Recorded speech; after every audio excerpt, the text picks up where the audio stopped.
6h30, 9h, la matinale. Bientôt 8h sur RCF, c'est l'heure de l'édito. Comme chaque mardi, nous retrouvons Véronique Bargon. Et Véronique, ce matin, vous nous emmenez du côté de l'Inde. Bonjour Véronique. Bonjour Stéphanie. Qu'est-ce qui fait 620 km ? Non, ce n'est pas une partie du mur de Donald Trump. Ce pourrait être la distance à pied entre Paris et Colmar. Mais là, il s'agit de cette immense chaîne humaine dans la capitale du Kerala, Thiruvananthapuram.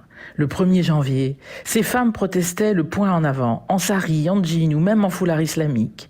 Elles étaient de 3 à 5 millions, serrées le long des routes du Kerala. Un mur de femmes de 620 km de long pour défendre leurs droits dans une société indienne toujours confrontée à ces vieux démons patriarcaux. Rappelons le contexte. En Inde, le saignement menstruel reste un immense tabou et un perpétuel objet de honte et de superstition misogyne. Depuis la nuit des temps, les femmes ont interdiction de pénétrer dans le temple lorsqu'elles ont leurs règles.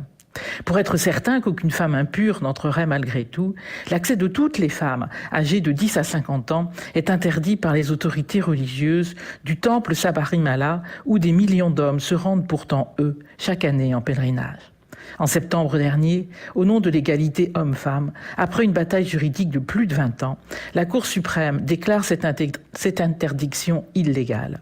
Depuis, c'est la guerre entre fidèles ultra-orthodoxes et partisans d'un hindouisme respectueux des droits civiques. Après une première tentative en octobre qui s'est soldée par un échec, le 24 décembre dernier, 2 militantes, Binda Amini et Kanaka Durga, sont elles aussi refoulées. Le lendemain, du mur des femmes au point du jour, par un stratagème, la police parvient à les emmener jusqu'à une entrée secondaire du temple où, à l'abri des regards, elles ont pu prier quelques instants. Mais cette manœuvre déchaîne les fidèles traditionnalistes et le temple décide de procéder à un rituel de purification. Heureusement, pour d'autres Indiens et pour certains médias, l'intrusion de ces deux femmes est perçue comme un espoir et rappelle ce jour de décembre 1955 où Rosa Parks, une noire américaine, refusa de céder son siège à un homme blanc dans un bus de Montgomery, en Alabama.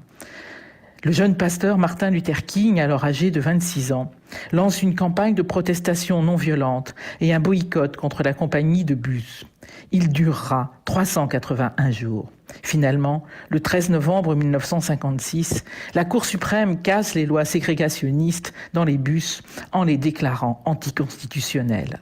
Alors oui, ces millions de femmes qui se dressent contre l'opprobre et font corps font la fierté de l'humanité et nous tirent en avant. Elles sont notre courage.